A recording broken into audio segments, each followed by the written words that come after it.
மற்ற யார் கை வச்சாலும் அந்த மண்ணு தான்.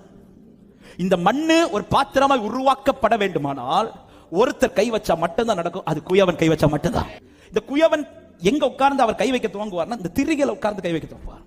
அதுக்கு முன்பாக ஒரு பெரிய ப்ராசஸே இருக்கு. இந்த மண் ஒரு இடத்துல கிடக்கும். அந்த மண்ணை முதல்ல ஒரு பதப்படுத்துவாங்க. அதன் பிறகு ஒரு இடத்துல கொண்டு வந்து அதை காலால மிதிப்பாங்க. மிதிச்சுட்டு ஒரு துணியை போட்டு கொஞ்ச நேரம் திரும்ப பதப்படுத்துவாங்க. இதை எல்லாமே செய்யறது இன்னொருத்தங்க தான் செய்வாங்க. நான் பார்த்த இடத்துல அப்படி நடந்துச்சு. இன்னொருத்தங்க செஞ்சுட்டு இருப்பாங்க. இது முடிஞ்சிட்டு ஒரு ப்ராசஸ் இருக்கும். அந்த ப்ராசஸ் தான் யார் செய்வார்னா குயவன் செய்வார். அது என்ன ப்ராசஸ்னா இந்த மண்ணை எடுத்து திரிகளை வச்சு அந்த வணைகிற ப்ராசஸ். இந்த ப்ராசஸ்ல வேற யார் கையும் படாது. வேற யார் கையும் படாது. இதுல ஒரே ஒருத்தர் கை மட்டும் தான், குயவன் கை மட்டும் தான். இதுக்கு முன்னாடி பல கைகள் பட்டுச்சு இந்த மண்ணில். ஆனா அத்தனை கைகள் பட்ட போது இந்த மண்ணு மண்ணாதான் இருந்துச்சு. ஆனா எப்ப இந்த குயவன் கை இதை பட்டுச்சோ அதன் பிறகு இது மண்ணல்ல, இது பாத்திரமாய் வணைய தொடங்கும். ஆமென்.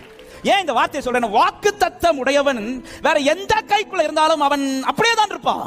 ஆனால் அவர் கரத்திற்குள் வந்து விட்டானால், அவர் கரத்திற்குள் இருப்பானால், அவர் செய்கிற ஒவ்வொரு ப்ராசஸுமே பார்க்கிறவங்களுக்கு புரியாது. ஆனா செய்கிறவருக்கு தெரியும். கர்த்தர் உருவாக்கி கொண்டிருக்கிறார், கர்த்தர் உருவாக்கி கொண்டிருக்கிறார், கர்த்தர் உருவாக்கி கொண்டிருக்கிறார். கைக்குள் இருக்கிறவனுக்கு தெரியும் கர்த்தர் உருவாக்கி கொண்டிருக்கிறார்.